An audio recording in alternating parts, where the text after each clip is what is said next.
y'all taking time out of this very busy school year that we've got going to learn about some of the topics that we've identified would be helpful to our faculty and staff.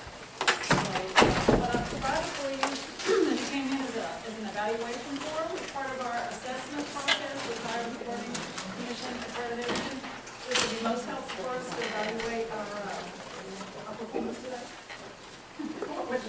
Not your performance, but what were the information we're providing. So I appreciate that opportunity. Usually, it's the positive in the box section of the topic. The top of the stairs, you don't need to do anything. It's confidential. And with that, I'll let Becky introduce our speaker. Okay, thanks for coming, everybody. It's my pleasure to introduce to you today Dr. Christie Hough. Dr. Hough attended Mississippi State University, where she received 2 degrees in business administration with a concentration in accounting. She then completed her PhD at Jackson State University with a major in management and a minor in accounting. Her dissertation and most of her research is in business ethics. Last year, she and co-authors received the Distinguished Research Award from the Academy of Educational Leadership for research on motivation and ethics. She received the Research Excellence Award for the SAU College of Business and the Outstanding Graduate Advisor Award, both for the 2013-14 academic year. She is the Director of the MBA program and Assistant Professor of Management at SAU. While all that sounds impressive, she prefers quiet time while riding four-wheelers, hunting, and crafting with her husband and their 5 children. So please help me welcome Dr. Christie Hough. How y'all doing this morning? Good. Yeah, I heard some things in the back of my head about Mississippi State. I wanted you to know I heard that. Okay? And the second thing is, I am the MBA director at SAU, and you get free tuition over that way. So my first order of business, and I got permission from Dr. Aaron, is to recruit you. Right? You can come over there, you can give me a call, you can send me an email. I have just a few business cards, and get your MBA. If you already have a bachelor's degree in business, that'll take you 30 hours. Tara is actually in the program now. I think Graham Peterson, maybe a couple of other people are doing the program. And I don't know if you've ever been on SAU's campus. I'm fairly new. This is my 4th year in Southern Arkansas, and I love it. Maybe I'm a little bit prejudiced, but I think the College of Business is probably the best college at Southern Arkansas University, but I enjoy it. We all work together really well. If you have an issue, Tara, please don't shut me down while I'm preaching here. But I think you can talk to us. We're very willing to help you. We all want you to succeed. And as the director of the program, I'll make sure that you get everything you need. I try to answer really quickly. We email back and forth just like we were text messages. They were just that fast. But so I'm really glad to be here today. All of those fun things, you did all this. You got the rewards, whatever. I'd a lot rather be at Mississippi State watching the Bulldogs play or riding my four-wheeler. So just so you know, this is Sunday attire. So we're going to talk about ethics today. I know you all got so excited when they sent out the memo that said, come here, the crazy lady from SAU. Of course, you know I was crazy at that point. Talk about ethics. When we say ethics, what do you immediately think of? Oh, by the way, when I ask questions, I actually want you to talk. So when we say ethics, what do you think we're talking about? Integrity. Integrity. Good. Doing the right thing. Doing the right thing. Okay. How do we decide what's the right thing? Policies and procedures. Cut and dry. You're a rule guy, aren't you? Bet he's nice today.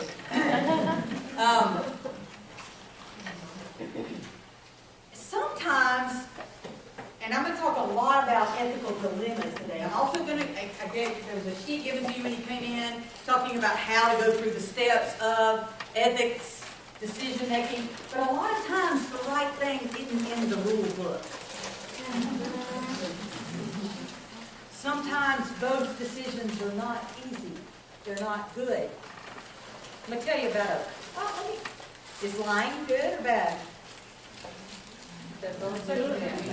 Oh, yeah, you can catch on bad. Lying is bad, usually, right? All the bosses in the room said, don't ever lie to me, right?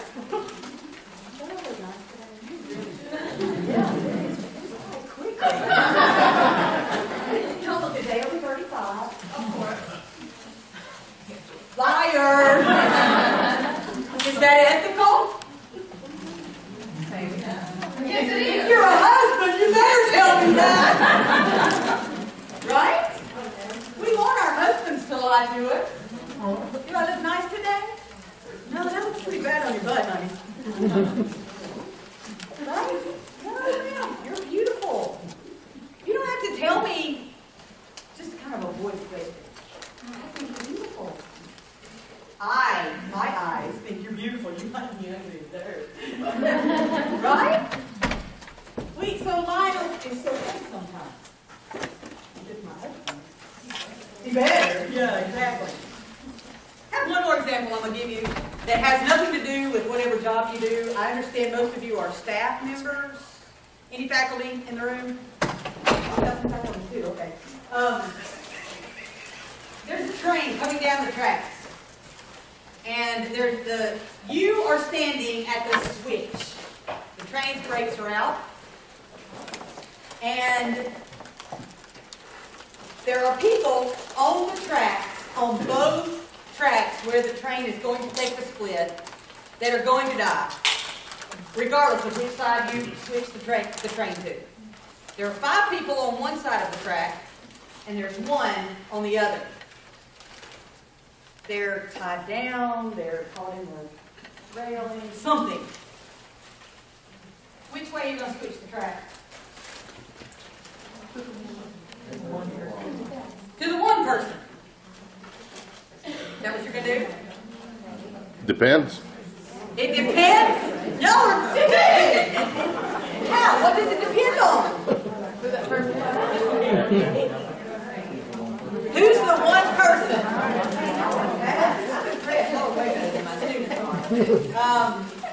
So the one person might be your mom. Them 5 folks are dead, right? There's 5 dead people. Right? I mean, you know, I do what? If it was terrorists, let them be run over. Gotcha. You would assume that. I mean, we're talking a quick split-second decision here. You don't have a lot of time to go check their IDs. What if the one person is you?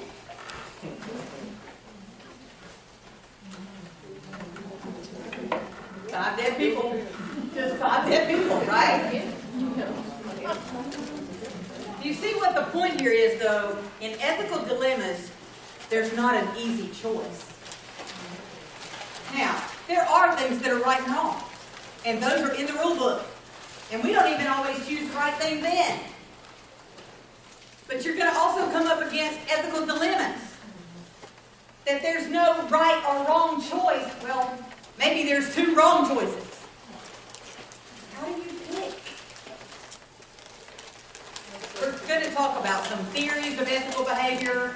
We're going to talk about how to go through that sheet that I had printed and given to you. But the truth is, you better know before the time comes what your value system is like. Because if you don't already know and you're put on the spot, today's the day. You have to choose. Somebody's getting run over by the train today. 2 seconds from now. You don't have time to decide. You have to already know what your value system is by that point in time. Okay, I'm going to check my notes occasionally. They asked me if I wanted to use the PowerPoint. My assumption is you all can read. Professors, I'm sorry, professors that do this. I don't use PowerPoints because I have professors that read to me on the PowerPoint. I don't like that. That's just me. It's not them, I give my students PowerPoint, I hand you a handout. But I'm not going to read to you, so if that's okay. We're going to talk about 5 ethical theories. The first one is the utilitarian theory. And y'all, you can look at every one of these with every ethical decision you have to make, and the deal is you're probably going to make the one that works best for you. And utilitarian is usually the one you're going to make work for you. It says this one does the most good or the least harm to people. Okay? So we can make decisions based on whether it does the most good or the least harm. Okay, so based on the utilitarian thought in the train track incident, who's going to die? The one. Absolutely, the one. Okay, so that was pretty easy, right? The rights approach. This is, it best protects and respects the moral rights of those affected. Uh-oh. What about the rights of the one? So much for the utilitarian approach. Now, if we're doing the rights approach, it's my right to choose not to kill my mama. Right? See, the rights approach often gets us in trouble.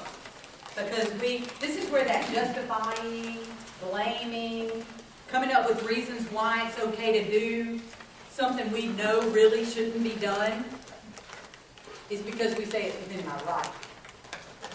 Somebody mistreated me, so it's okay for me to do this. And we're talking things like talk behind your boss's back about it. Or pad the expense account just a little bit. Is it okay to pad the expense account? What about, this is a good one. What about being on Facebook for 3 hours of your 8? Oh wow, you don't have a Facebook account, do you? Yes, I do. Really? 3 hours is nothing. Half my students. 3 hours? Check email at work? Your personal email? Are these things okay? Is that your right? Is it any different to check your email at work or to pad your expense account? Ooh, it got quiet here. One of the auditors are going to catch. Do what? One of the auditors are going to catch. Okay, so you don't think you'll get caught if you're on Facebook for 3 hours? You will get caught there, but you're guaranteed to get caught with your expense account. Oh, okay.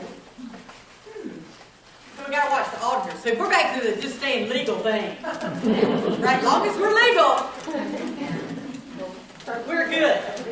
Is that always a good way? Is that the best ethical theory that you can go by? As long as I stay legal, I'm good.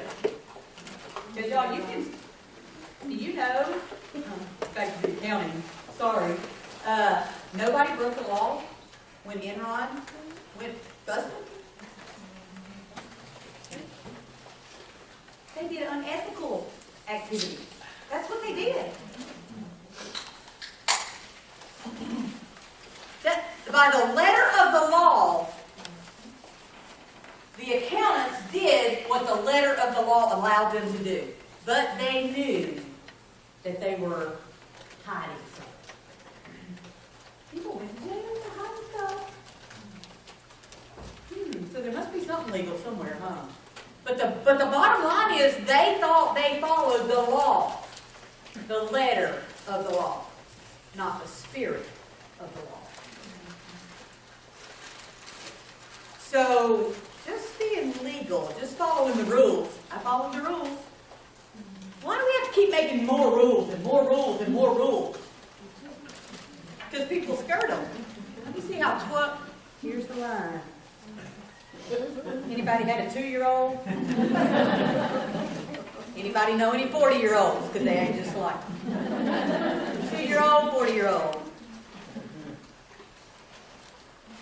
Right? No! I saw that policeman coming over here today from Magnolia. What did I do? Oh, did I put all that in there?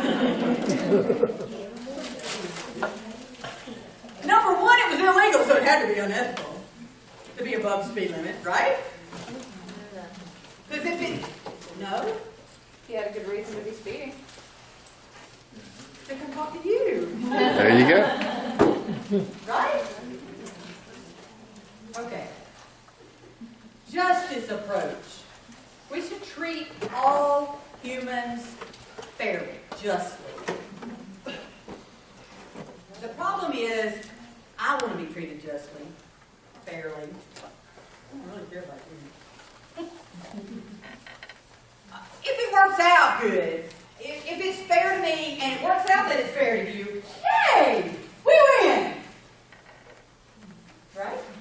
But if it just happens to work out really fair for me, and you, okay, whatever. Because frankly, y'all people don't care about each other. They don't. If it works out good for me and for you, good. On the same note, I'm not out to get you either. Because I don't care enough about you to be out to get you either. I have students who are convinced, we had homecoming last week, right? Go Mule Riders. That were convinced that we all sat down, had a little convocation, all the professors got together, and planned all the tests last week. Y'all do that over here, right? We planned all the big papers for that week. Yes, we want you to stay out till midnight or 4 a.m. and finish your paper too, because I can't read to read that paper. Right? We don't plan those things because we're not thinking about that kind of thing. We don't think about that. I don't think about whether being late for class is going to offend you. It just happened. You know, I don't think about whether getting your paper back on Thursday or on Monday is going to offend you in some way. I did all I could do. I'm not trying to offend you in some way. We don't go around worried about hurting somebody's feelings or being just for you. I'm worried about being just for me, for the most part. Now, y'all don't get me wrong. I'm really not a negative person, and I do really care very much about what happens to other people. I care very much about what happens to my students, but I don't sit around thinking up ways to irritate them. And they think we do. They think we do. It's just crazy. Common good approach. What is the best idea for society? Even if it means it's not good for you, what's the best idea for society? That's one way to decide what's ethical. The virtue approach. This is probably the one we most think of. Several of you said this. Is it moral or is it virtuous? Is it honest? That's usually where we get our ethics from. And we don't want to talk about it, but that's usually from our upbringing. You know, were you raised with good people? Or did you grow up, anything goes? Be out for number one. That's where part of our virtue comes from.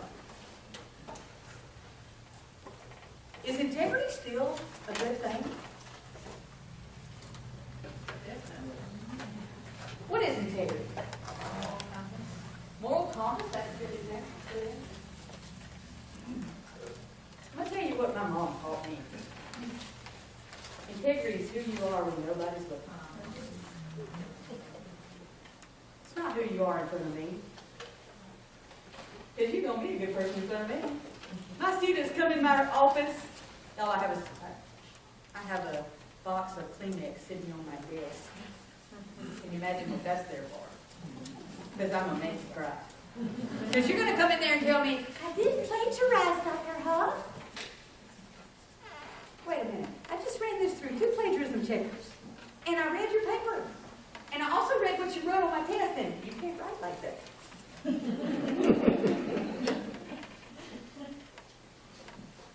But you didn't plagiarize. You know, the problem with my students is they don't think there's anything wrong with that. It's the same thing in other areas of life. Whatever our pet unethical behavior is, we think nothing's wrong with that behavior. That's the one that nobody better touch it. Speeding down the road, or lying just a little bit, little white lies, or flattery. Gossiping, I just told them. Yeah, yeah, just told what happened.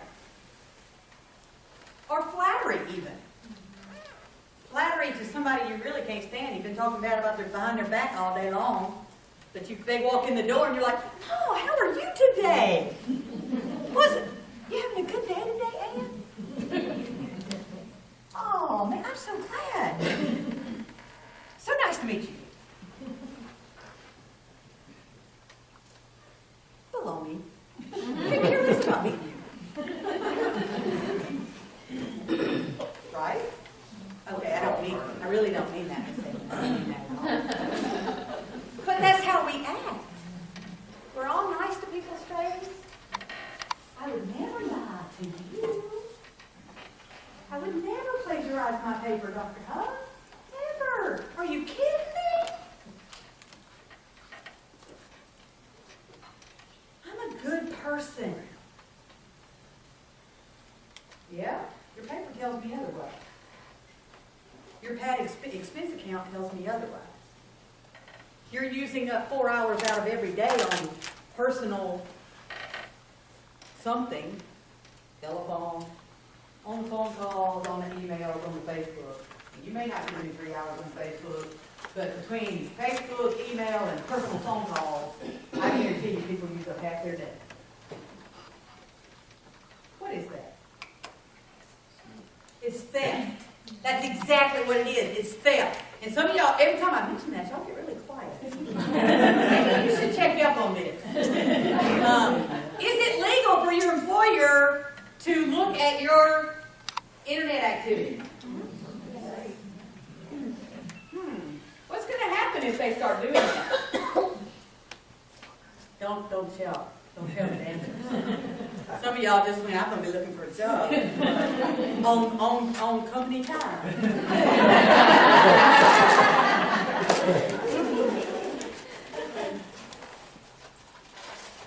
Do you think it's wrong to use company time for personal? What if your husband calls and says your child is sick? Do you have time? Can you make a call to a doctor to get an appointment for your child? Most employers are just fine with that. You know, it's up to your employer how much personal stuff you can do at work. No, I mean, there's some extent of if you're a receptionist and you have to sit there and the phone's not ringing and you want to read a book or you want to, I don't know, play a game, I don't know, what's hot today? I don't even know what things are hot. I don't have time. But if you want to do some of that and you really don't have other things to do, but they need your body there, that's one thing.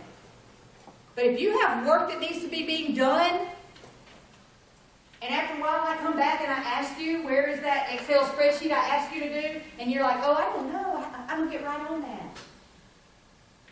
I'm fixing to look for me a student worker or graduate assistant because I needed that now. And you've been playing on Facebook. Y'all get my point, right? Facebook is my generic everything that's more important to you than me. Because to this group, probably Facebook is it, except for you apparently. But for the younger student, for my students today, Facebook isn't it anymore. So just give me a heads up. They're into something else now. I'm too old. Snapchat or there's a new one called Yik Yak. If you haven't heard of that, check it out. They're talking about you. Because they can do it anonymously, and they don't care what they say. Trust me, it's ugly.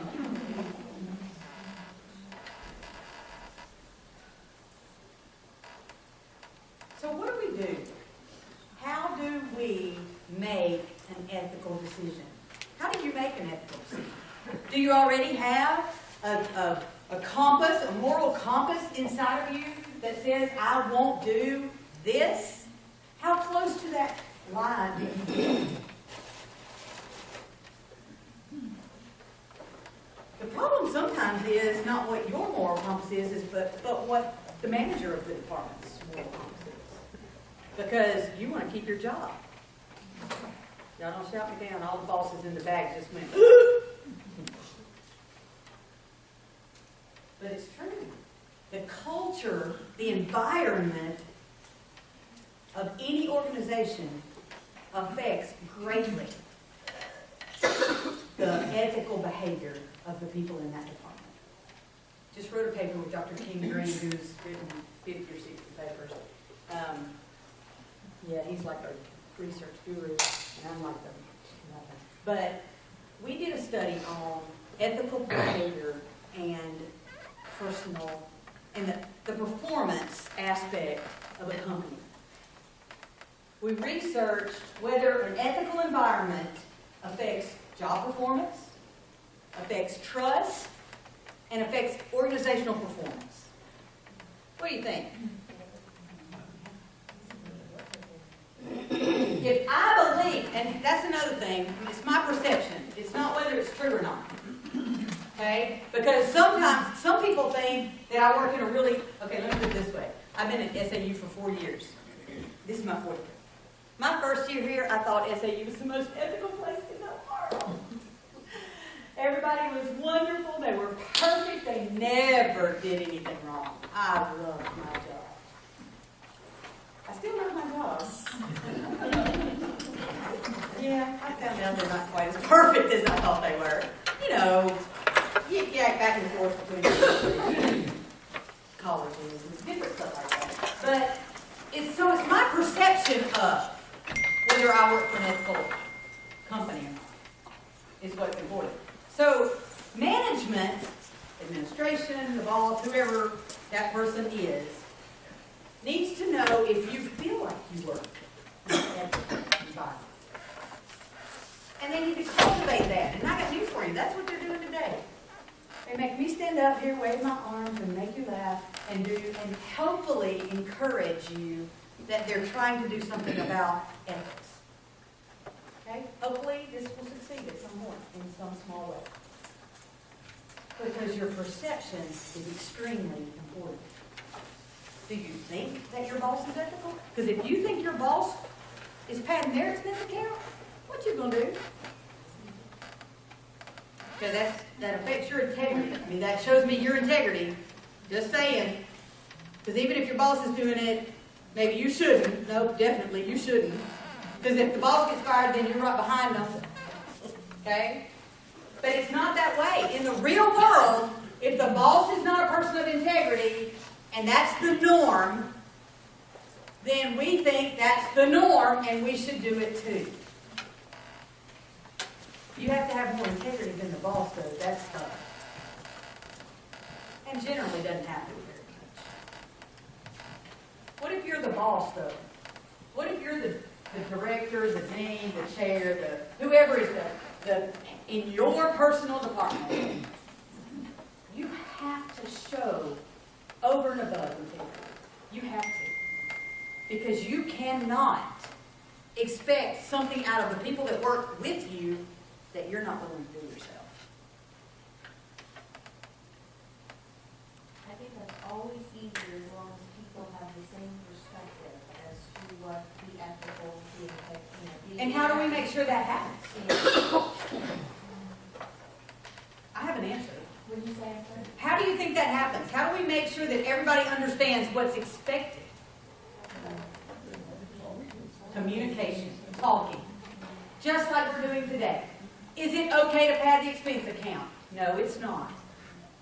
Is it okay to be on your computer for a little while? Sure. You can spend, okay, y'all, we do a Research Friday over at the other campus over there, and we spend 25 minutes, it's some big fancy name, sorry, I don't remember, where we spend 25 minutes, nobody talks, nobody does anything, you spend 25 minutes on your research. And then the little dinger goes off, and you spend 5 minutes looking up, looking around, taking a break. And then the ding goes off, and you spend 25 more minutes looking down, doing your work, working hard. Y'all, I did that for the first time about 2 weeks ago, and I went, because I thought, you can distract, when I get that 5-minute break, it's going to distract me, it's going to mess me, I want to work 5 hours straight and get knocked out. I was shocked. I'm over 35, for those of you who just had earlier, and I learned something. That worked great.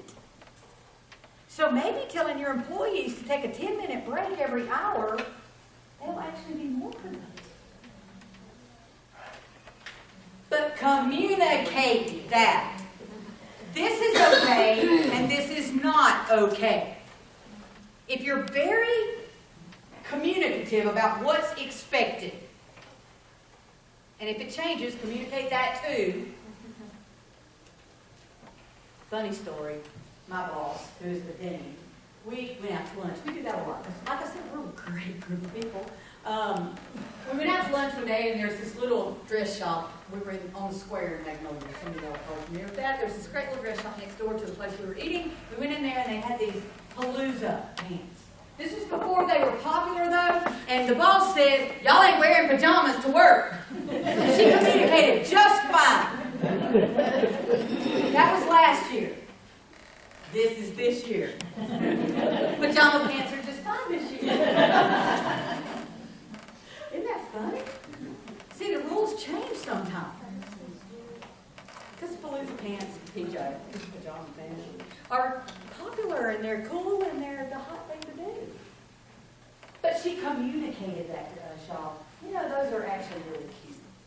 We change, our perception changes what happened. Right? So communication is so important. We have to communicate what is expected and what's okay and what's not okay. Because a lot of times people come in and they don't know. New people. I was a new people 4 years ago, and I have to tell you, I walked around for a little while going, I'm not really sure what's expected of me. You're brand new, 6 months on the job. You still walking around trying to get your feet on the ground? You know? What do they expect here? What's to be done there? Communicate. Tell them what's expected. And the new way to do that, and it's not new, we've been doing it forever, is mentoring. But you want to pick really good ethical mentors. You don't want people to go, you know, you can get out of it. Right? You want people that will communicate the ethics of your culture. Hopefully you have an ethical culture. Right? We're not starting from nothing. Oh, okay, good. I was pretty sure that in an hour I wouldn't even get that communicated. But y'all, we need to encourage each other to do the right thing. But the way that we do that usually comes with recognizing that there's an issue. If you don't think there's an ethical issue, are you going to make an ethical decision? You might get lucky. Right? You might not. But if you don't even recognize that something's wrong, and y'all, we do this. You think I'm just shooting the breeze here. But the truth is, sometimes we don't even realize there's an ethical issue. I don't realize that student, prime example. I was in class about 3 weeks ago, and I have these 3 internationals sitting right over here. I have a U-shaped classroom because I'm being constrained today, but I'm usually right up in everybody's face, talking to you and doing stuff, and she wouldn't let me do that. I could, give me hop the bench. Yeah, hop the bench. No. I might get hurt. I started with a trainer last week. Anyway, so these 3 students are sitting over there, the 3 international students are sitting back over here, and I made some comment about the halo effect. And I made some, you know me, I'm just like you don't know me, but I certainly get a point that I'm kind of demonstrative, and I made some kind of comment about, you know, those angels in the room. And the guys, the 3 internationals were sitting there going, what is she talking about? Y'all, I didn't realize that in some way I had offended them because I used a word they didn't understand. That's unethical. So, like the guy, one of them, who's very bright, I love this student. I love having internationals in my room, by the way, because we talk a lot about culture, and cultures are different. And sometimes people do something that may offend you, and they didn't even mean to. They're just doing what they're accustomed to. It's the way they do things. Well, this young man is bright enough and is just such a cool guy. And he came to my office and he said, Dr. Hough, we don't understand this halo thing. And I was like, oh my goodness. And I'm going on in there for like 2 minutes talking about the halo effect and how we put people on a pedestal and they have halos on their head. And he didn't even know what I was talking about. So many times we greet an ethical dilemma and act like it's not even there. We don't even know something's happening. So we have to first recognize that there's an ethical decision to be made. Because if it's always, we always did it that way. I'm pretty sure, I've been here a while now. In Mississippi, Mom said do it that way. You know the story about the rose getting cut off because Mama's pot was too short? And you still cutting the ends off the pot roast because that's how Mama did it. Roast is too expensive, people! But we do the same thing. You're laughing. You think that's funny. And it is. But we do the same thing. Why do you write that on your expense report? Because that's how I was told to do it. That's how it's always been done. Why do you talk to so-and-so that way? Because that's the way it's always been done. Why do you treat your student workers like peons? Because that's the way it's always been done. They're people too. And they got feelings too. Now there's so many ethical things, or unethical things, that we have just done them that way forever, and we don't even recognize it as a problem. So you've got to start with recognizing there's a problem. And then what do you do? Oh, you got a sheet in there. Come on. You just do this. She's like, what? I love you. I'm really glad you said on the front.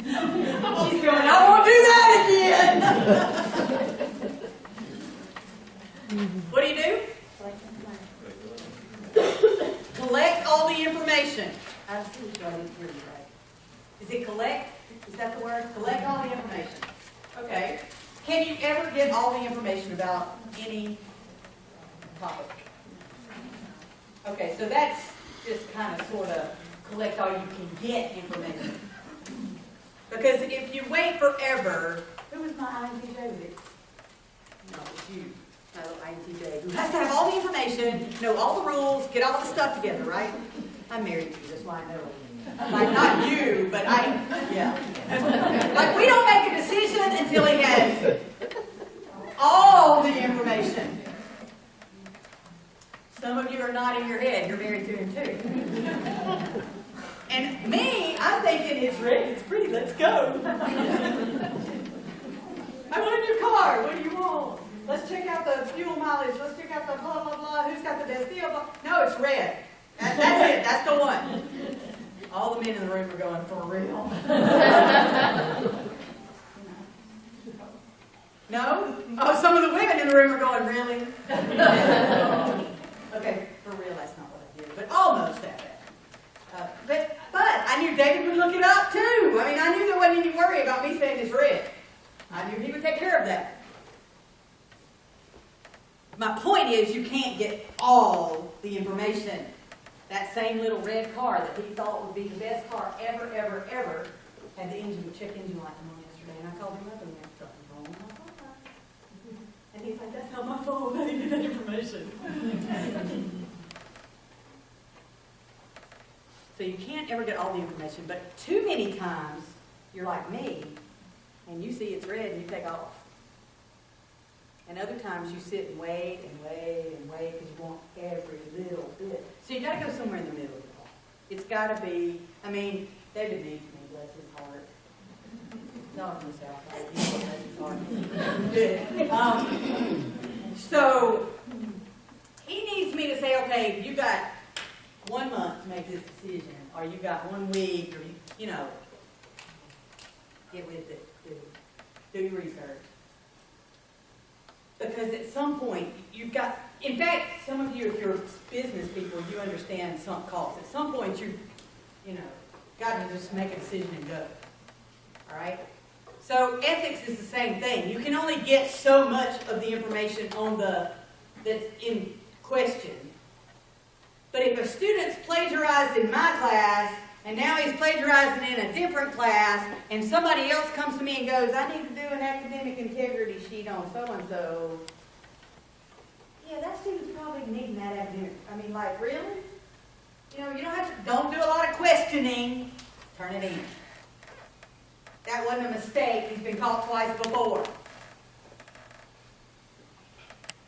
Okay, so that's we get too bogged down in the decision making there. Evaluate the alternatives. Come up with the alternatives. What can I do? And y'all, sometimes it's stuff like kill 1 or kill 5. If you're late, you don't even have a clue what I'm talking about. Don't you feel bad for those that walked in here late? Kill 1 or kill 5? What? That woman's nuts.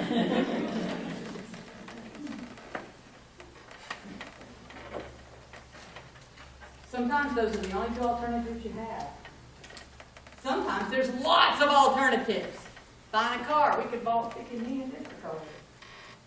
You know what I'm saying? I mean, so sometimes it's easy. Sometimes ethical decisions are pretty cut and dry.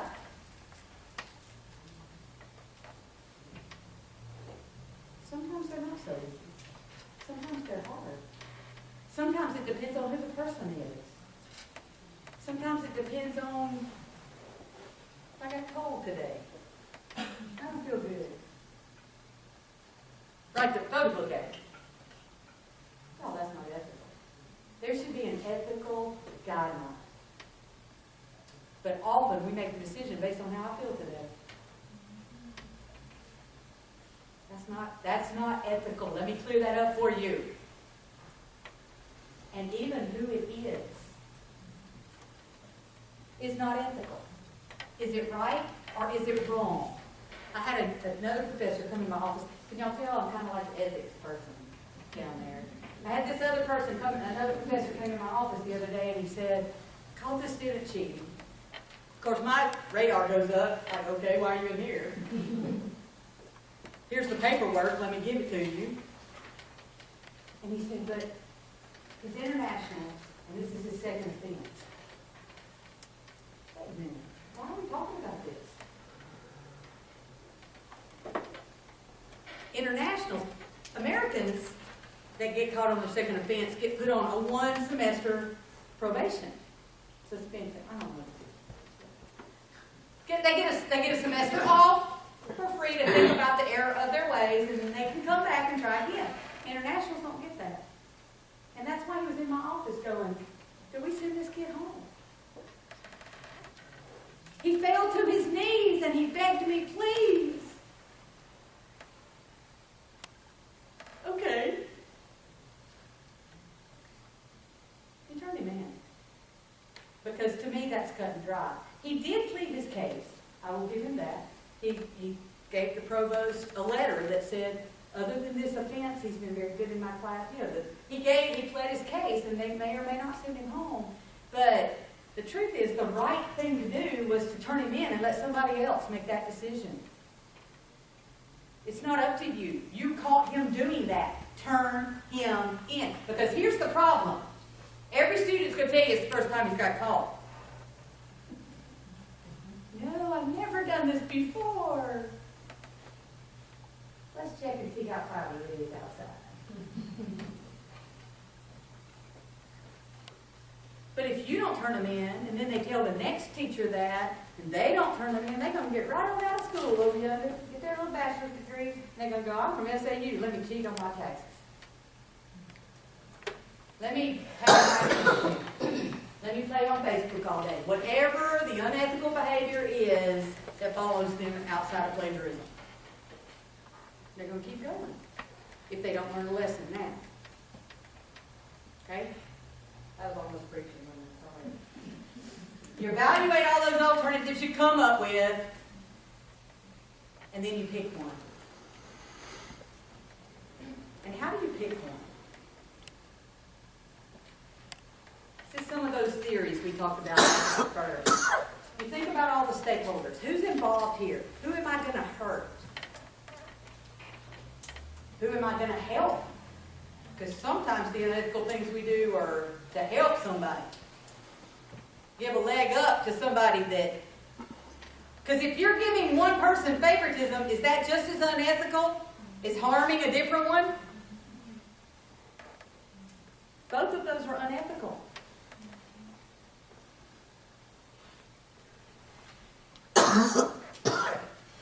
So think about all the stakeholders, we respect the rights of everybody affected.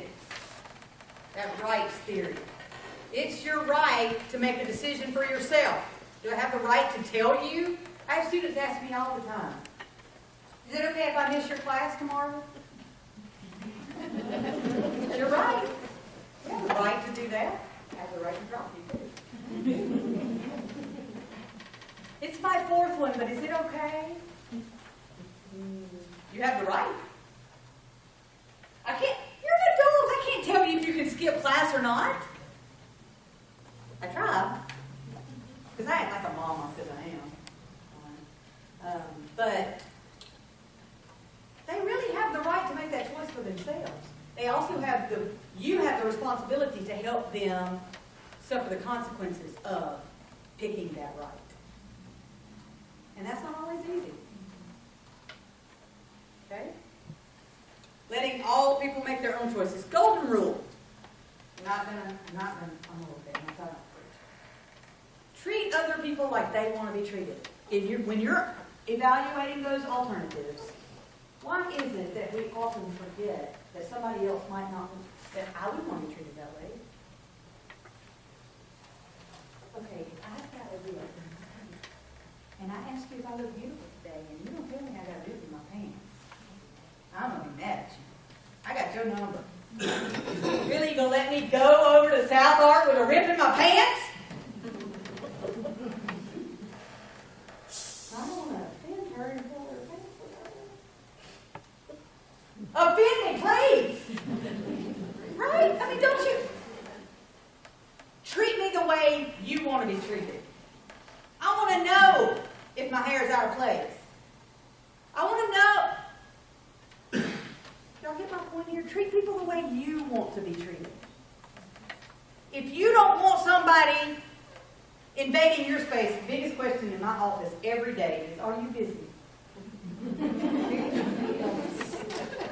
Yes, as a matter of fact, I am. I have a picture on my door with papers piled up everywhere. And it says, are you busy? I had a phone call the other day from a little girl here in El Dorado. And she said, Dr. Hough, are you busy? And I said, no, Alexander, I was sitting here waiting for your call.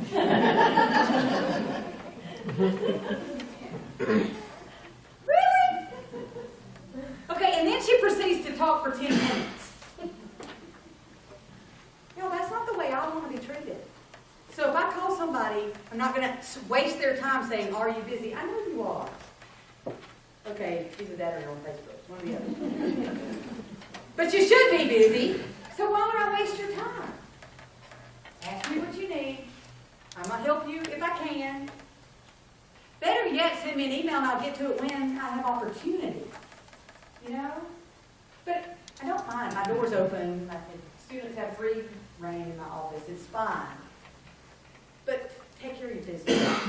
That's how I want to be treated. I have a weird thing that's come up this year. I have a lot of internationals who walk in my office and just immediately go, hey, Christie! That's not how I want to be treated. I'm Dr. Hough to you. Is that weird? I want to be treated with respect. And it's not about calling me by my first name. Because everybody outside of school calls me by my first name. It's my name. My mama gave it to me. I like it. But when I'm on campus, when I'm at work, when I'm talking to a student, I'm Dr. Hough. I'm the MBA director.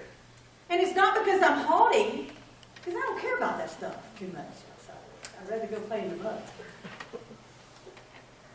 But I've been offended a little bit this semester by the internationals who come in and just immediately call me by my first name. That's not respectful. And my student worker makes sure they understand that. I've got really great if you're with you need Dr. Hough. And, she thinks of that. But y'all don't walk in somebody's office that's administration or whatever unless you know them on a personal level and just call them by their first name. Okay, that's a side note there. For free. I'm charging. Treat people the way you want to be treated. The next way that you can decide what you want to do, and this is a huge one, and the people at Enron should have thought about this, is do you want to see this on the front page of the paper or on the headline of the news? Is it okay with you if we put a copy of your expense account up on the front page of the paper?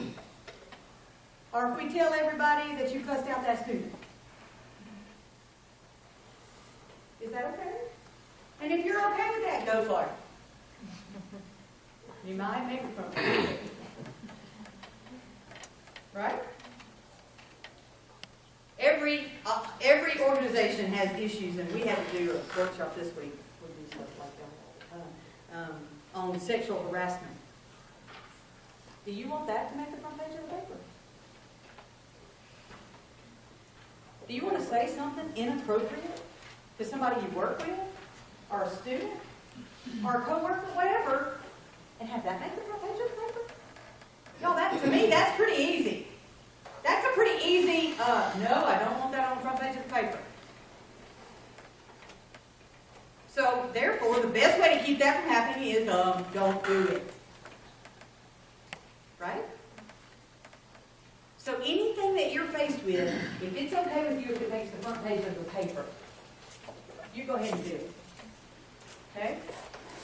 But if it would bother you for it to make the front page of the paper, then yeah, don't do it. Just, don't do it. The other one is similar, and that's if your mom's sitting on your shoulder and sees you do it. Or because some people don't like that.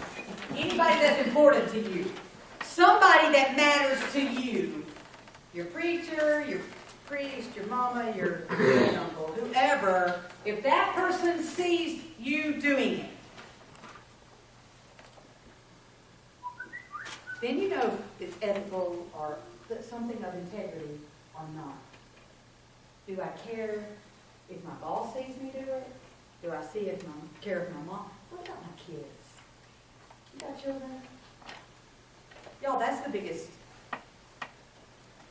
Would it matter to me if my kids saw me do this?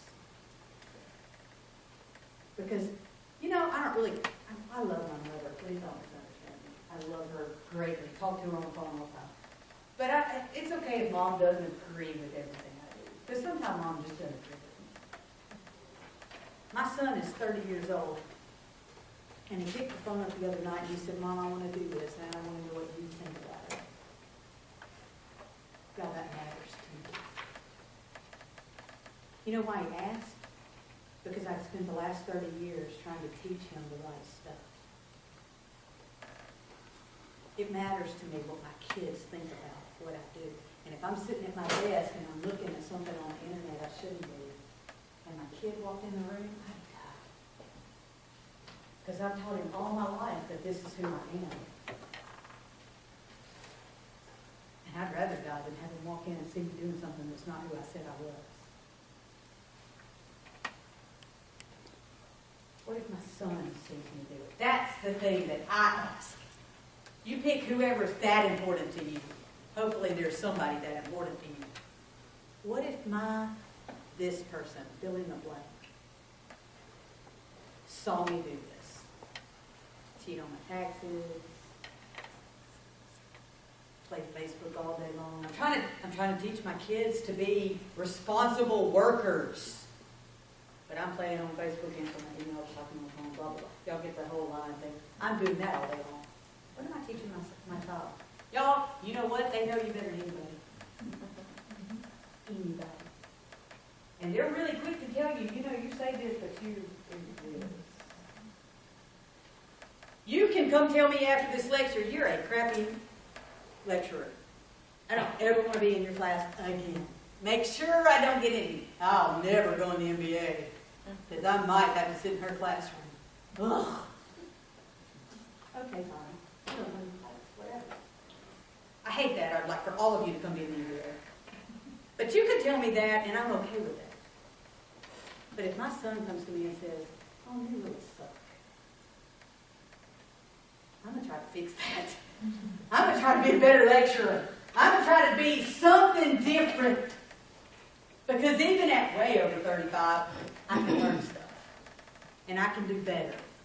And I can learn to do I can figure out the right way quicker. And make sure that my son's not offended when I make a choice. How many choices a day do you make? 5. 12. 5,000. So how much time do you have to make those decisions? Do what? It just depends on what decision it is. My alarm clock just went off, I got to get out of bed. So decide. Just do it, right? I'm going to pad my expense account. Am I going to cheat on the exam I have to do? Am I going to... get my point? You better know ahead of time. You knew before that alarm clock went off that when the alarm clock went off, you were going to get out of bed, right? Or hit the snooze 3 times and then get out. I saw that one, don't worry. Before this, I was redheaded too, right? I knew the look. This is what happens when you have teenagers. Anyway. You need your ethical wherewithal to be so formed in your mind that you know when the alarm clock goes off, and the alarm clock is whatever ethical decision you have to make. Here's what you're going to do. You're going to follow the rule, regardless, period. That's what you do. You're going to do whatever will be acceptable on the front page of the paper. You're going to treat others like you want to be treated every time. You're going to respect everybody's rights, not just your own. Sometimes we're real bad to justify stuff we do. They haven't given me a raise in 3 years. It's okay if I play around for a few hours a week. I'm just making up what's mine. Really? I work with a bunch of professors on the campus, and I hear professors yak a lot. Y'all know what that means, right? I don't make enough money. I don't get this. I don't get that. Wait a minute. Every June you sign a contract. Every June. Now, either you don't sign that contract. Y'all don't give me down. Yeah, you get my point here. I want to make more money. Don't misunderstand me. I got student loans till I'm 80. But if I agree to work this year for this amount of money, I ought to give the work that's expected for that year for that amount of money. Ooh, I got some darts, just so y'all know. I said I would work for X number of dollars.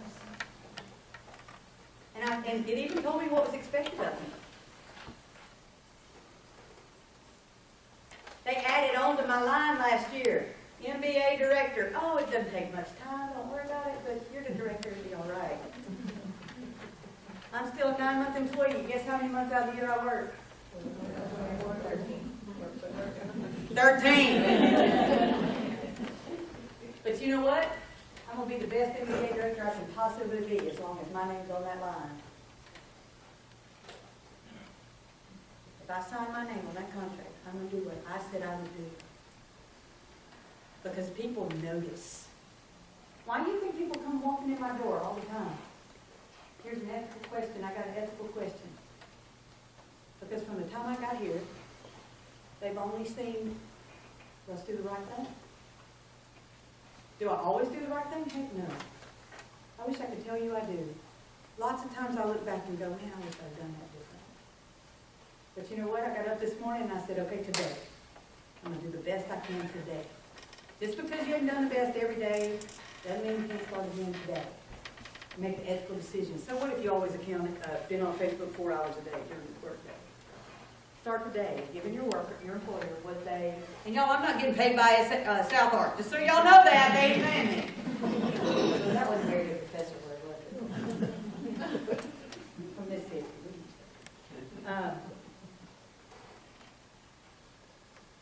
If you think you're a person of integrity, and most of us think we are, right? We always want to assume we're a person of integrity.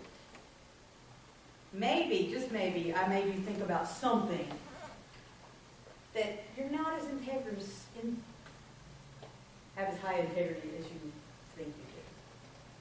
Change it. Do something about that. Today. Starting today. You can go back. You can undo it. Okay. Okay, I think that's basically what we're supposed to talk about. Not making exceptions for ourselves, doing the right thing all the time. Do you have any questions? She said I didn't have to talk to one. My students won't believe I got through before. We never get out before time. In fact, they're picking their books up at time. Dr. Hough, we'll see you later. Do you have any questions? Not that I know the answers. Well, you mentioned saying hello to people if you don't particularly care for, what was the alternative?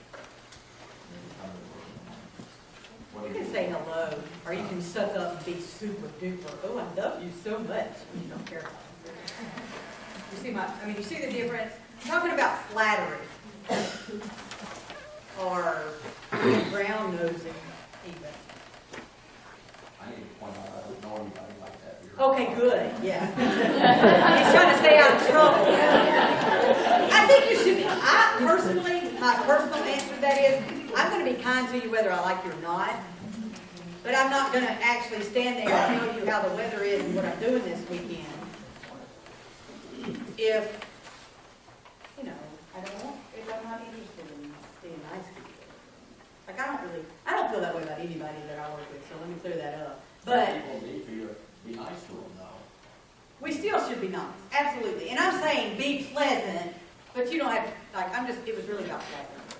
Don't go overboard with somebody that you really, I'm going to tell you what I found out works. And my mom taught me this a long time ago, and it's in a book I read somewhere. Just heap coals. You can be nice. If you don't have some ulterior motive, kill them with kindness. Just be nice anyway. Oh, sourpuss comes into work every morning with their lips stoked out so far. Maybe they just need somebody to be nice to them. That's the flip side of that. Absolutely. Just be nice. But to suck up for some ulterior motive really is what I was talking about there. Sorry. Thank you for helping me clear that up. Be nice to them. Just for the heck of it. Makes you a better person, too. Anything else? Yes. So, obviously, educational institution, we're watching what's happening, I'm watching what's happening at UNC. One person thought she was doing the right thing for the students, and then other people thought they were doing the right thing for the institution, and some people thought that they were doing the easy thing to continue it, and decades later, you've got 3,000 students with with credits that may not have truly been earned. Who and when could they have stopped it? Well, The they could have advisors stopped, or- they could have stopped it at any point. Anyone, in fact, any one person could have stood up and said, this just isn't the right thing. It's not the easy thing. It's not easy to do the right thing. It can cost you your job. I was a business manager before I became a professor with all the letters behind my name. And I had the boss came in the door one day and he said, I need you to write a check to this person who's no longer an employee. I did accounting. I have 2 degrees in accounting. Don't tell anybody because I hate it. But, I'm sorry if you're an accounting professor in here. Don't make it personal. You might not like it either. But anyway, he told me to write this check and it was the wrong thing to do. And I said, I'm not writing that check. And he said, you'll write that check or you will quit being my business manager. And I loaded up all of his stuff and I handed it to him and I said to him, that's what I'm doing.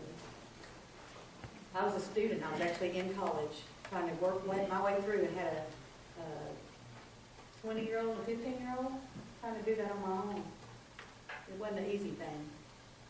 But at some point, and y'all, I wish I could say I'd done that every single time that had ever happened. Somebody told me to do something.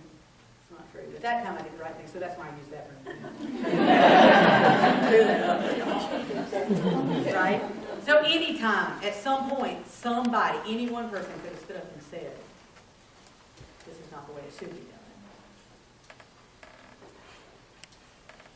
Now, a lot of folks are wishing they had, because it's going to make the newspaper now. I don't want my name in there.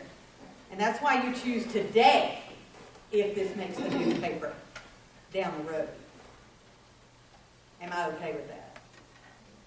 My thing is more often if my son is gonna hear about it or my daughter's gonna hear about it. I don't want her to hear that I was involved in something.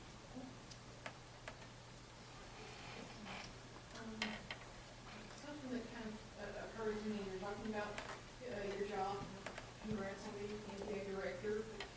You want to come get your day? Actually, You're- assistant student, yeah, I got ULR from before. Sorry. Yeah, but, yeah, some of it. But, just a thought, you're talking about doing, the work that you're trying to do. Well, could you talk about, a little about, overcommitments?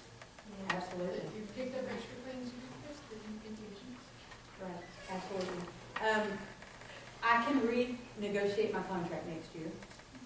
You know, I can say next year, either you're gonna pay me for 12 months, you're gonna pay me, or, you know, if I believe that's what ought to happen. The truth is, for me, and it's different for everybody, this decision is different for everybody. My husband actually lives in Mississippi, and I like to spend summer in Mississippi.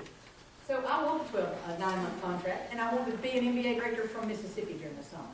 We have 100 acres and our mud ride. I can be NBA director in my sweatpants on the deck. Y'all get my point here? So for me, that works, even though I answer emails on, you know, every given holiday. But some of that I can choose too. Well, and that's really what I was getting at, is a voluntary, oh, I like this, project, we can start this organization for the students, and, yeah. I mean, a lot of that is personal commitment level. And I don't know, maybe it's unethical to commit to too much stuff when you know you can't do a good job on all of it. Do enough that you can do well. But they come to us and they say, nobody else can do this, and we give in. I mean, like, I'm one of those people, I know, I mean, I understand. I do get overcommitted sometime, and when Tara wrote me and said, "Could you please come and do a little speech?" Blah, blah, blah. I had a momentary, just instantaneous, like, are you kidding me? Something else on my calendar.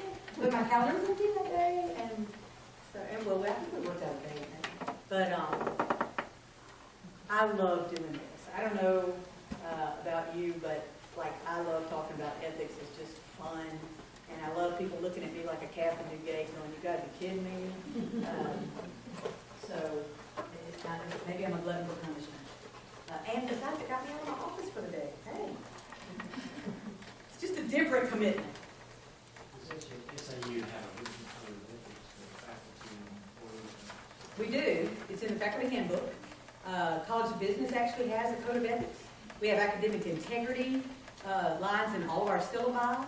I'm sure you do have that as well. Yes, I'm not sure that we have a written code of ethics. The College of Business has a code of ethics on the wall in every classroom. So we have lots of different codes of ethics and are expected to abide by all of them. I want to make sure I know. Do we need one? Sure you do. Do you consult from that system? I'd love to. What's your name? Would you accept? Ask if you would accept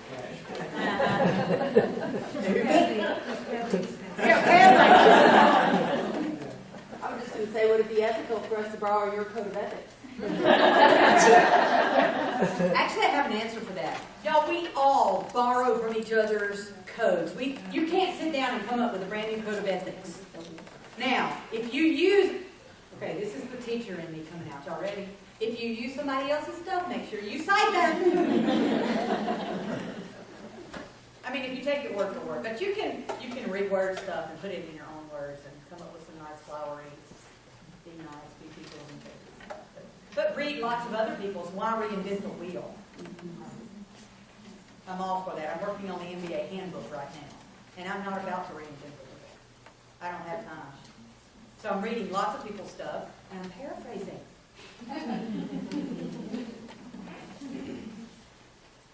Anything else? Thank you. I appreciate your time.